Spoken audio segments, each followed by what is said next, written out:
Advertising posters. You have been seeing these kind of posters everywhere.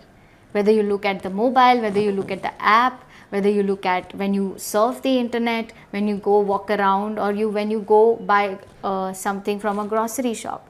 Everywhere there are posters around, and these are all advertising posters. Now imagine a juice company selling their juice on a poster. For example, let's look at this example. See how on the left side of the frame this poster is selling oat milk. See how it is being designed, how it is being focused at the center, and see how the elements are playing around it. Look at the poster on the right. You know Nescafe. Everyone knows Nescafe because they've been advertising it all the while.